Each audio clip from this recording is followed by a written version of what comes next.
Very good morning to all of you. मैं आज आपके लिए लेकर के आया हूँ क्लास 9th मोशन से डेरिवेशन, ठीक है ना। मोशन इक्वेशन ऑफ मोशंस के डेरिवेशंस को मैं आज आपके सामने लेकर के आया हूँ, और इस वीडियो के बाद आपको इक्वेशन ऑफ मोशन के डेरिवेशन को करना बहुत ही आसान हो जाएगा आपके लिए, ठीक है। तो इस वीडियो की शुरुआत मैं करता हूँ, ठीक है ना।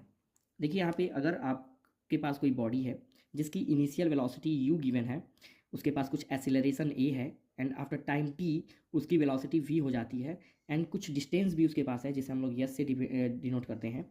तो इन सभी टर्म्स से हमें 3 इक्वेशन ऑफ मोशन मिलते हैं, ठीक है। यहाँ पे मैंने पहला इक्वेशन ऑफ मोशन को लिखा हुआ है v equal to u plus a t. इस रिलेशन को वेलोसिटी टाइम रिलेशन भी कहा जाता है। सेकेंड इक्वेशन ऑफ मोशन यहाँ पे है s equal to u t plus half a t square, इसे डिस्प्लेसमेंट टाइम रिलेशन भी कहा जाता है। And third v square equal to u square plus 2as, इसे वेलोसिटी डिस्प्लेसमेंट रिलेशन भी कहा जाता है। तो यही हमारा जो है तीनों इक्वेशन है मोशंस के, और इन्हीं तीनों इक्वेशन ऑफ मोशंस को हम लोग क्या करेंगे, डिराइव करने वाले हैं इस वीडियो में, ठीक है ना। यहाँ पे derivation of first equation of motion मैंने लिखा हुआ है, मैं इसको मैथमेटिकली पहले डिराइव करूँगा, ठीक है ना। पहले इसे मैथमेटिकली हम लोग डिराइव करना सीखेंगे, एंड इसके बाद जो आपको वीडियो मिलेगी उसमें हम लोग ग्राफिकली इसका वर्जन जो है देखेंगे, ठीक है। मैथमेटिकली डेरिवेशन हम लोग करने जा रहे हैं पहले इक्वेशन ऑफ मोशन का। तो देखिए ध्यान से, हमें डिराइव करना है v equal to u plus a t. कैसे डिराइव करेंगे, इसकी शुरुआत कहाँ से करेंगे। तो अगर आपके पास कोई ऑब्जेक्ट है जिसकी इनिशियल वेलोसिटी u है, एंड आफ्टर टाइम t उसकी फाइनल वेलोसिटी v हो जाती है, तो हमें मालूम है कि उसका एक्सीलरेशन हम लिख सकते हैं, एक्सीलरेशन हम उसका लिख सकते हैं change in velocity upon time, change in velocity upon time, ठीक है। ये हमारा एक्सेलरेशन का फार्मूला होता है, acceleration equal to change in velocity upon time. Again यहाँ पे देखिए एक्सेलरेशन को ए से डिनोट किया जाता है, चेंज इन वेलोसिटी यानी कि final minus initial upon time यानी कि टी। इस तरीके से हम इसको रिप्रेजेंट करेंगे, a equal to v minus u upon t. Again देखिए यहाँ पे टी को हम लेफ्ट साइड ट्रांसपोज करके इसे हम लोग ए टी कर देंगे, एंड इधर हमारा v minus u as usual रह जाएगा, ठीक है। अगेन आप देख रहे हैं कि u माइनस में है, इसको हम लेफ्ट में ट्रांसपोज करेंगे तो u प्लस में हो जाएगा, और हमारा फाइनल जो इक्वेशन मिलेगा वो मिलेगा u plus a t equal to v. अब हमें कुछ नहीं करना है, इसको बस रीअरेंज करके बना देना है v equal to u plus a t, and ये हमारा जो है पहला इक्वेशन ऑफ मोशन डिराइव हो गया। बहुत ही ईजी तरीके से, आपको कुछ नहीं करना है, बस आपको याद रखना है कि शुरुआत इसकी एक्सेलरेशन के फार्मूले से करनी है। Acceleration equal to change in velocity upon time, and that is equal to a equal to v minus u upon t. Again t को आप ए की तरफ ट्रांसपोज करेंगे तो वो ए टी हो जाएगा, एंड इधर v minus u as usual रह जाएगा। u माइनस में है, आप इसको लेफ्ट साइड भेजिए इक्वल के, तो वो प्लस में हो जाएगा, u प्लस ए टी हो जाएगा, और इधर v रह जाता है। अगेन हम इसको कुछ नहीं करेंगे, बस इसको रीअरेंज कर देंगे, क्योंकि हमें इक्वेशन ऑफ मोशन जो पहला है वो दिया होता है v equal to u plus a t, तो हम उसको जो है रीअरेंज करके v equal to u plus a t बना देते हैं, ठीक है। तो ये हमारा फर्स्ट इक्वेशन ऑफ मोशन का डेरिवेशन था, बहुत ही आसान तरीके से हम लोग इसको समझ चुके हैं। सेकंड इक्वेशन ऑफ मोशन की तरफ चलते हैं। Now second equation of motion की तरफ हम लोग आ चुके हैं। देखिए सेकंड इक्वेशन ऑफ मोशन होता है s equal to u t plus half a t square.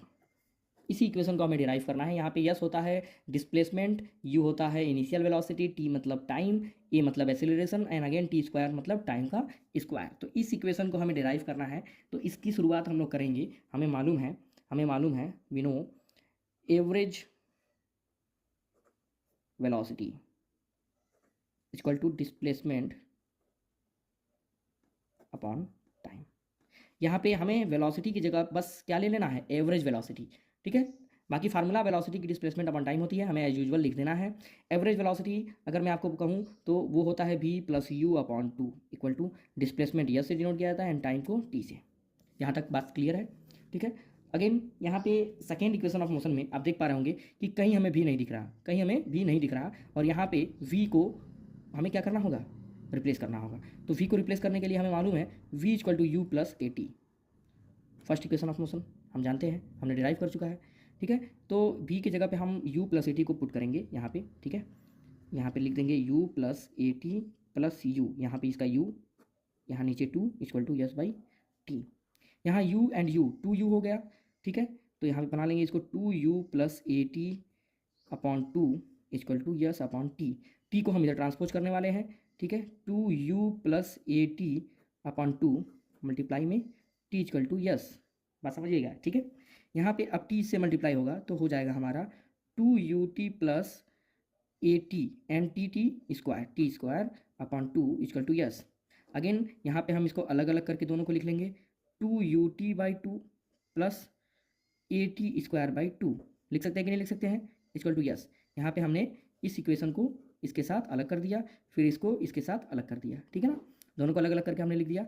अब यहाँ पे देख रहे हैं कि 2 से 2 कैंसिल आउट हो रहा है, तो लिख देंगे ut प्लस यहाँ 2 नीचे है तो हम इसको हाफ कर सकते हैं, half at² equal to s. ठीक है, यहाँ पे हमारा ये second equation of motion derive हो चुका है, लेकिन हमें इसको क्या करना होगा, अरेंज करना होगा। तो हम यस को इधर ला देंगे, यहाँ पे हो जाएगा ut प्लस हाफ at²। यहाँ पे जो है हमारा सेकंड इक्वेशन ऑफ मोशन भी क्या हो गया, डिराइव हो गया। ठीक है, इसी तरह से अब हम लोग चलते हैं थर्ड इक्वेशन ऑफ मोशन को डिराइव करने। हाँ, थर्ड इक्वेशन ऑफ मोशन में भी कुछ नहीं करना है हमें। थर्ड इक्वेशन ऑफ मोशन क्या होता है, v² equal to u² plus 2as, ये हमारा थर्ड इक्वेशन ऑफ मोशन होता है।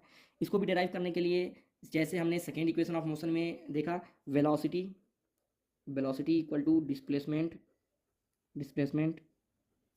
अपॉन टाइम होता है। यहाँ पे बस हमें वेलोसिटी की जगह पे एवरेज वेलोसिटी ले लेना है।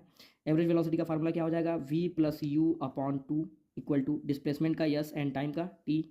थर्ड इक्वेशन ऑफ मोशन में जैसा कि आप देख पा रहे होंगे कहीं भी t नहीं है, तो हमें फर्स्ट इक्वेशन ऑफ मोशन से मालूम है v equal to u plus a t होता है।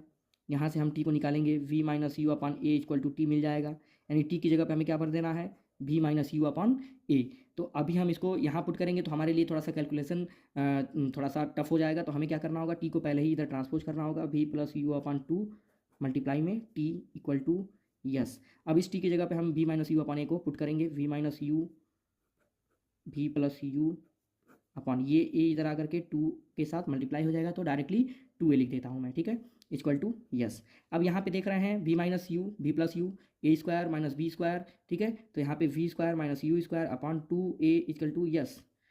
ठीक है ना, बात समझ में आ गई नहीं? यहाँ पे फार्मूला हो रहा है हमारा v² माइनस u², क्योंकि यहाँ पे v माइनस यू है और b प्लस यू है। आप फार्मूला जानते होंगे, a² माइनस b² का फार्मूला होता है a plus b a minus b. ठीक है ना, तो कोई दिक्कत नहीं है यहाँ तक।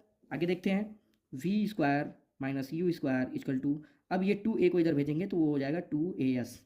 Again v² equal to, minus में u² है, इधर जाएगा तो क्या हो जाएगा, प्लस में हो जाएगा, तो u² प्लस 2as। और ओवरऑल हमारा ये थर्ड इक्वेशन ऑफ मोशन भी क्या हो गया, सॉल्व हो गया।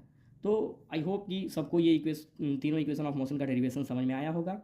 ठीक है, अब मैं आपको सेकेंड पार्ट में तीनों इक्वेशन ऑफ मोशन को अगेन डिराइव करना सिखाऊंगा, लेकिन वो ग्राफिकल मेथड से। ठीक है, ये तीनों ही इक्वेशन ऑफ मोशन मैंने आपको मैथमेटिकली समझाया, अब ये तीनों इक्वेशन ऑफ मोशन आपको सेकेंड पार्ट में ग्राफिकली मिलेगा। ठीक है, थैंक यू।